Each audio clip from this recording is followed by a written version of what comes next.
Good morning. My name is China Marbury, and I'm from Washington, D.C., a psychology major that's coming to you today to talk about nation's mental health. Mental health is important because it insights on the way we feel, think, or act. It starts from our childhood all the way to adulthood. Our mental health affects our everyday life by the stages of our lives.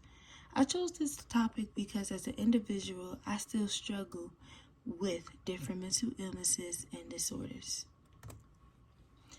In this image that we have, we will be explaining an individual's unwanted thoughts, mental images, and yearning for something based on an obsession.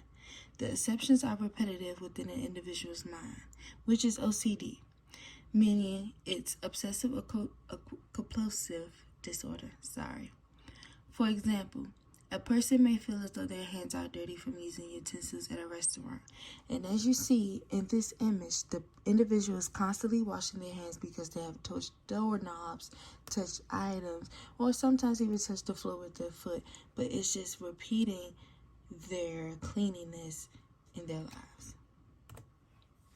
The next that we have is PTSD, which stands for post-traumatic stress disorder, a disorder that exposes to a traumatic event from the psychological and emotional concept.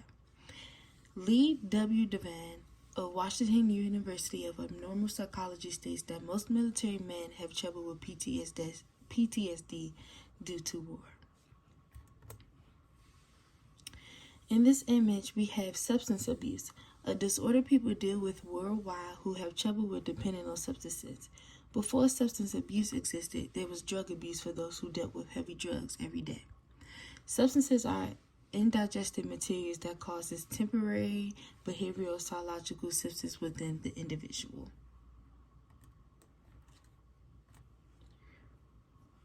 According to Pittman, he made us think openly about alcoholism, with traces in society from shifting sentiments towards recovery, which means in society, people looked at those who dealt with alcoholism badly until they got into recovery. For example, anger is a trigger that contributes to alcoholism.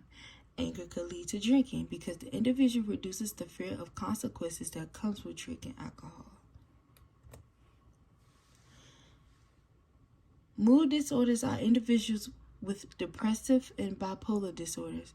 Major depressive disorder is known as depression, but a feeling of sadness and loss of interest. It can make the individual hopeless, feeling down, and have a lack of energy.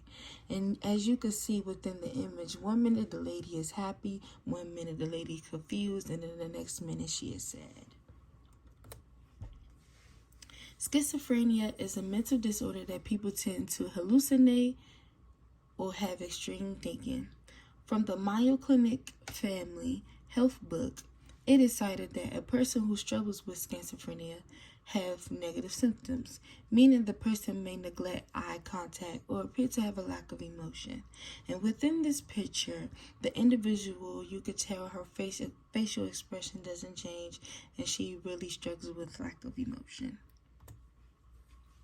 Bipolar disorder is a mental illness categorized by extreme mood swings. 1 minute the person could go from a manic phase, then a depressive phase, which meaning they could be happy, they could be up, they could be irritated, or they could just be energized behavior, and they could go from sadness. And within the picture, the lady looks sad, she looks depressed, and then the next minute she's just happy as if she wasn't just sad. Anxiety is the tense of the mind and body's reaction to anxious, dangerous, or unfamiliar situation. Within this picture, the woman is biting her nails, which she looks distressed about something. A sign of anxiety could be nervousness, and you could tell she's nervous because a person who's nervous tends to bite on their nails or squinch up their nails or just bite on something or touch on something. Dr. Jane Morrison, a family practitioner, states ADHD affects a child's life because most kids are shy, while the others are active and aggressive. It's common for a child to have lack of focus and be caught up in other things. And I could relate to this picture, well, I can't relate to it, but I know other children can, because you see the little boy is in distress. He's trying to stay focused, but knowing as a child he wants to get up, play around, touch this, touch that, but he's not able to. Phobia is an extreme or irritational fear of something. Carlo S.E. of University of Massachusetts, Boston, analyzed that most people have a fear in ghosts and supernatural beginnings in early childhood. Children start to fear an object or situation at an early age. And you can tell within this child she is scared of something. It's frightened her within her eyes, and she's just scared to maybe touch it, look at it, or even speak to it. Racial trauma is an impact that refers to racism, racial discrimination, stereotypes, hurtful comments, or race-related stressors. As we analyze today's world, police brutality is a racial trauma because during these past few years, a lot of African American males have been killed by police. Even though counselors are adjusting techniques and different proposals to help African American males of not being afraid, we still tend to stand still to this day. Panic disorder is a disorder that causes panic attacks. In this picture, the man looks frightened but panicking while being scared. A sudden episode of intense fear can trigger an individual by several physical reactions. Bulimia is an eating disorder categorized by binge eating, meaning that for those who don't want to gain weight, they tend to make themselves throw up by putting their finger in their mouth and just literally let themselves throw up.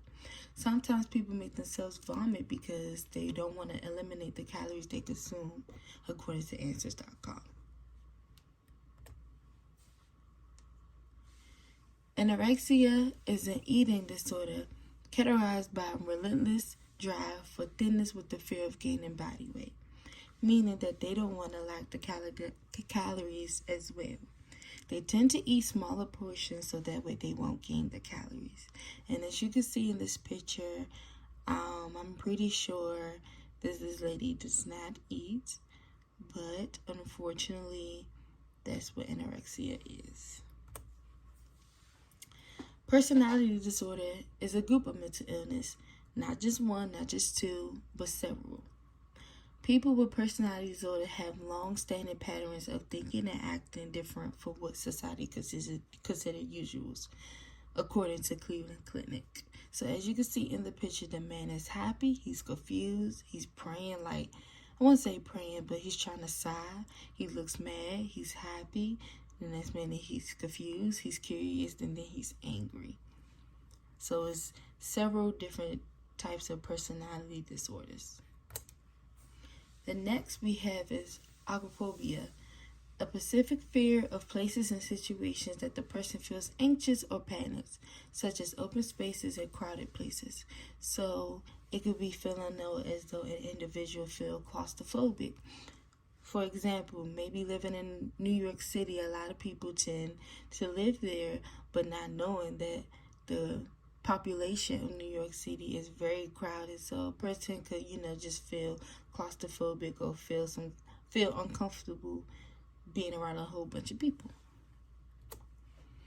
The next we have is public stigma, meaning people who uphold negative stereotypes against those who have a mental disorder or discriminate against them. People judge others by looking at what they see daily but not knowing that person. And Brindley, he states that found that families of the afflicted were often blamed, rejected, or devoured when others learned that a family member had a serious mental illness, meaning that if a person struggles with a mental disorder or mental illness, their families tend to reject them and blame them on their actions, not realizing that their mental illness or mental disorder is causing them the way to act, feel, or think. Suicide is death caused by injuring oneself with the intent to die. NCBI states suicide appears in young adults because often the cause of death in young people are eating disorders, depression, or anorexia. A lot of people blame people for obesity. A lot of people blame for them being skinny. So young adults tend to kill themselves because of their discrimination within society. Next we have is DID, which is a multiple personality disorder. When one or more disorder comes in sight, one of these functions is disruptive, meaning most individuals who struggle with this type of disorder may also fail to remember personal information or traumatic events. The next we have is Pilgrim's treatment states mood swings, a large appetite, and some physical symptoms like sore breasts or headaches. So it relates to the premenstrual disorder, which is for the ladies who have periods. It's a condition categorized by depression and irritability before and during the menstrual periods. And that is all I have for today. Thank you for this presentation. Thank you for letting me be here. Have a good one.